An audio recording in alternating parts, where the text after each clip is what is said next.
What are we doing about the T app leak? Like, this is not okay. A new controversy is brewing over the T, a dating app that allows women to anonymously review their experiences with men they've dated.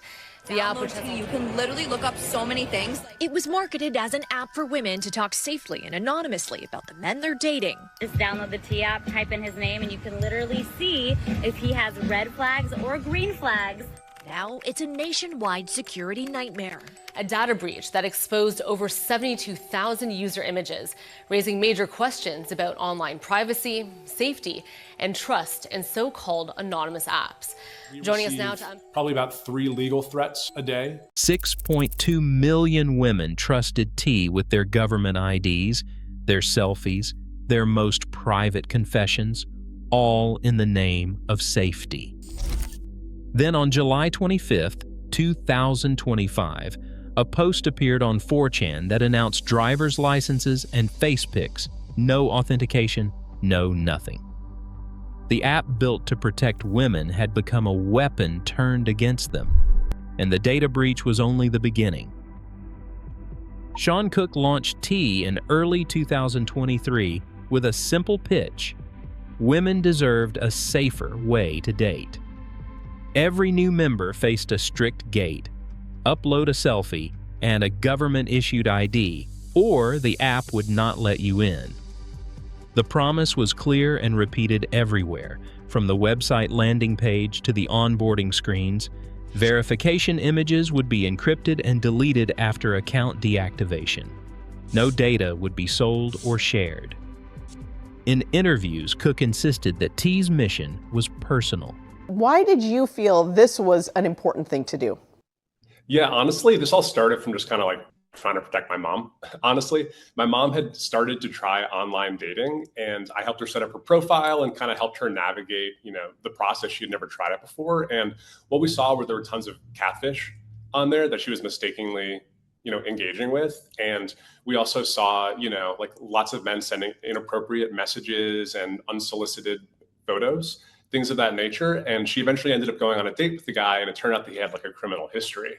And so I just kind of saw, like these dating apps were not built as a safe space for my mother, certainly. And when I talked to some of my female friends, they said that this was an issue that they had been having as well, where, every single one of them had a story. They had been made to feel uncomfortable while they were trying to date online. And when I started to look more and more into it, I realized that dating apps had not really been built with the woman's safety and emotional well-being in mind. And, I knew I could solve this problem. So I just got started and just tried to build a bunch of technology that would help the women of my life find love safely. He described watching friends navigate online dating with fear, convinced that technology could offer protection where traditional platforms had failed. The approach struck a nerve. For many women, especially Black women and survivors of violence, T felt different. The app's early influencer campaigns targeted communities that had long been ignored by mainstream dating services. One user recalled that she finally felt like someone was building something for us, not just throwing us in with everyone else. Word spread quickly.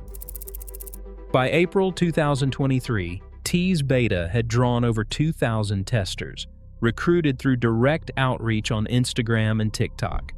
The company privacy policy, archived in October 2023, spelled out the rules. All verification images are stored encrypted at rest and are automatically deleted 30 days after the user deactivates the account or requests erasure.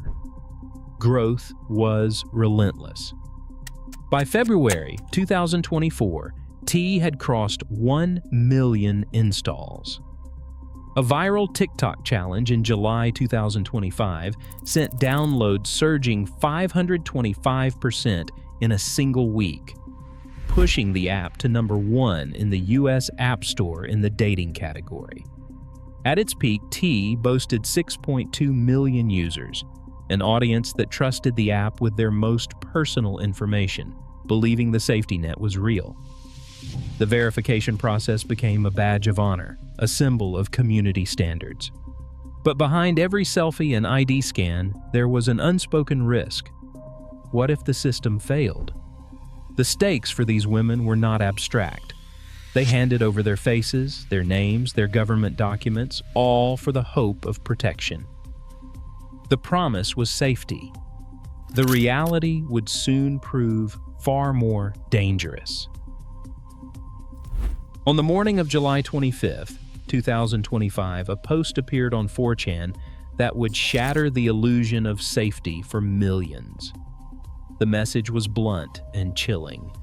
It said, driver's licenses and face pics. No authentication, no nothing.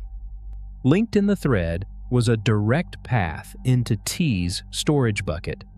No password, no encryption, just open access to the most sensitive files the app had ever collected. Within hours, 72,000 images were circulating across the internet. Among them were 13,000 photographs of women holding up government-issued identification cards, faces and legal names exposed together, all meant to prove identity for a promise of protection that had now collapsed. The shock did not end there. 2 days later, on July 27, 2025, a second wave hit.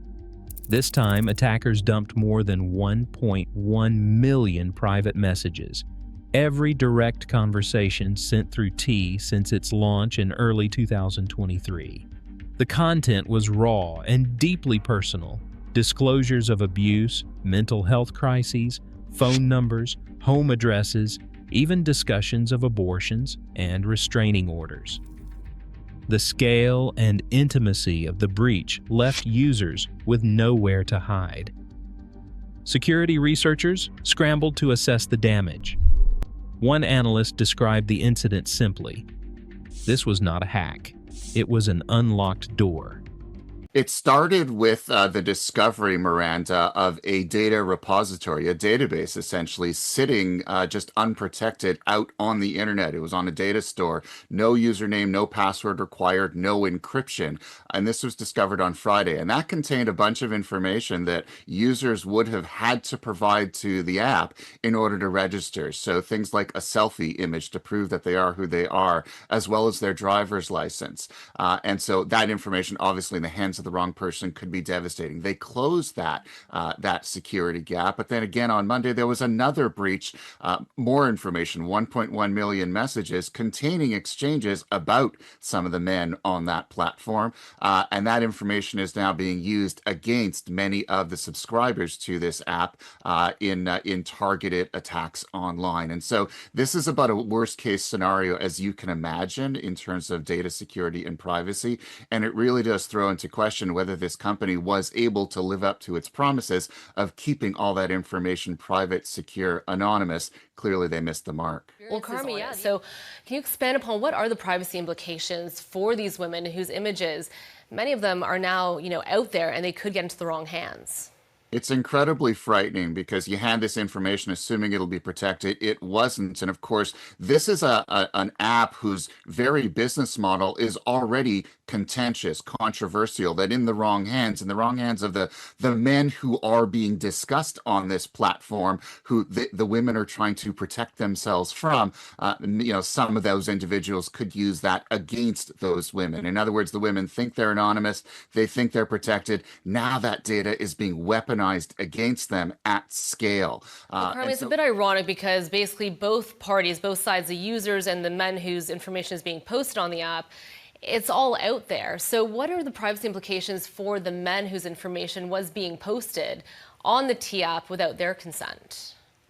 That's also problematic because you have these platforms that are operated under the guise of being anonymous, so you can say anything that you want. You see this on social media all the time. This is just another version of that. But of course, we know nothing is truly anonymous online. So if you're a man and you're not catfishing anyone and you're not abusing anyone on a date, but you happen to get caught up in this, your privacy is potentially violated. What are we doing about the T app leak?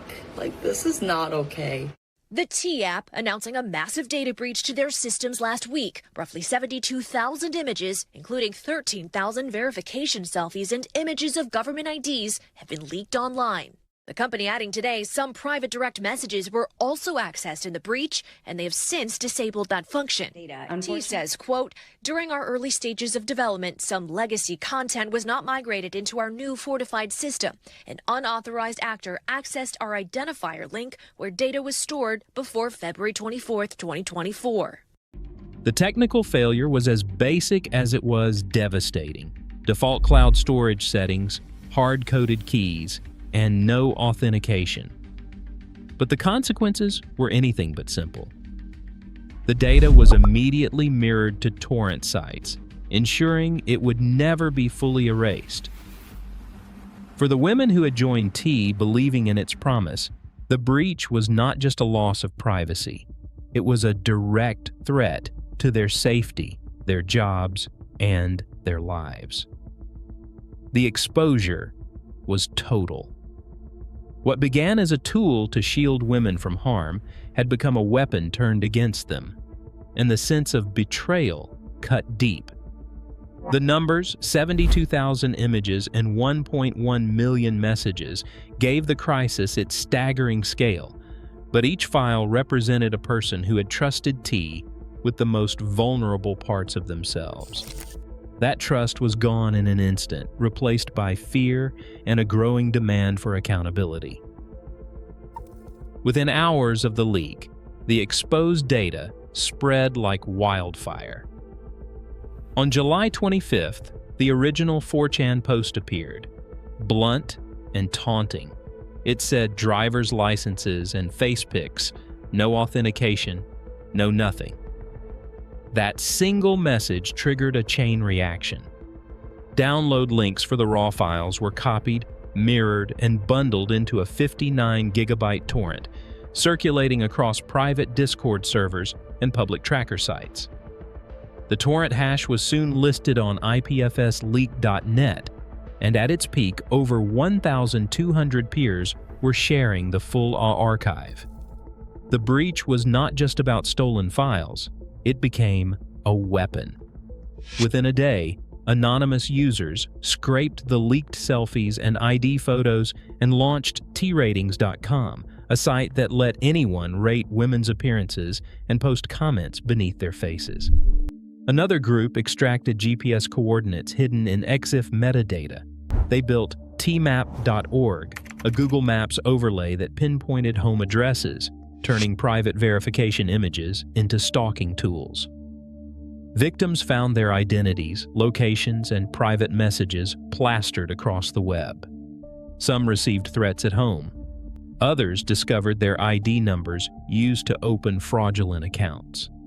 One support hotline logged 342 calls in 3 weeks, many from women reporting targeted harassment or fearing for their safety.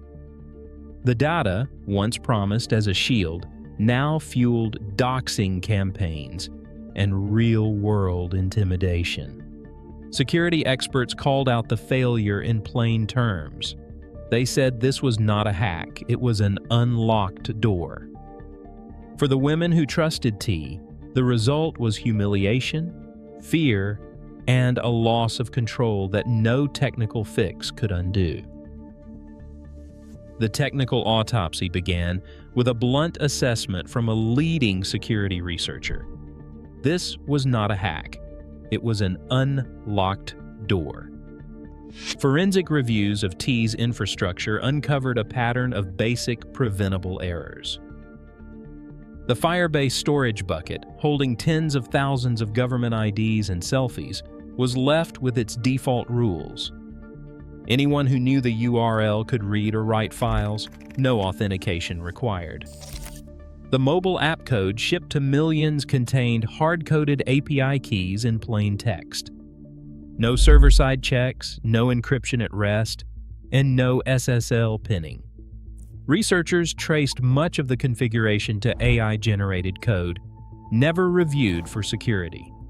Roughly 12% of the codebase, including the most critical access controls, could be linked to automated scripts that defaulted to allow all.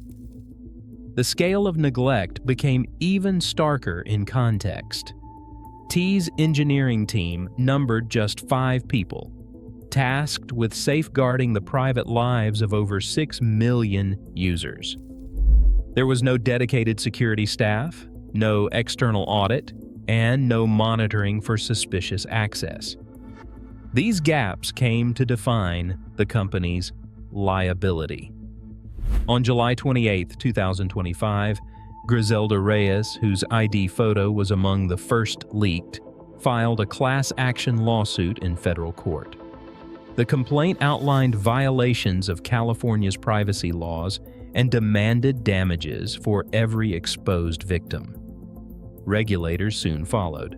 By October 21st, Apple banned T from the App Store, citing privacy violations and content moderation failures. The company's promise of safety had collapsed under the weight of its own shortcuts, leaving users with no recourse but the courts.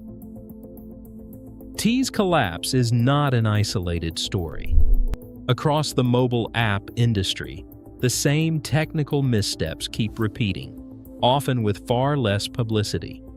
A 2024 academic survey found more than 900 apps with misconfigured Firebase databases, exposing the personal details of approximately 125 million users worldwide. Many of these apps, like T, promised safety or privacy as their core feature. Yet default cloud settings, hard-coded credentials, and unchecked AI-generated code have quietly turned millions of digital lockers into open doors. For civil rights advocates and policy experts, the lesson is clear.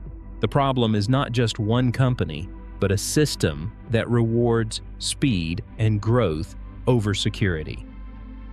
The T breach stands out for the sensitivity of the data, government IDs, home addresses, confessions of abuse. But the underlying flaws are industry-wide.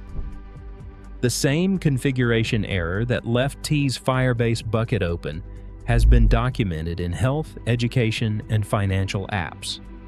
Each time, the impact falls hardest on those who can least afford exposure. The numbers demand action. Experts now call for mandatory third-party audits of any app that collects identity documents or biometric data. At minimum, there must be legal limits on how long such images can be stored, and strict requirements for encryption and access logs. As one policy analyst put it, no company should be allowed to collect government IDs without an annual security review. The 4chan post that shattered T's promise: driver's licenses and face pics. No authentication, no nothing, could have come from any one of hundreds of exposed apps. Security researchers warn that unless regulators enforce real standards, the next breach is only a matter of time. This wasn't a hack, one expert said. It was an unlocked door. The cost of inaction is measured in lives disrupted, identities stolen, and trust lost for good. Today, the words drivers, licenses, and face pics, no authentication, no nothing, echo across forums. The expert warning that this was not a hack, it was an unlocked door, still stands. Safety promises mean nothing without accountability. For millions, the breach is not a lesson, it is a wound that will not close.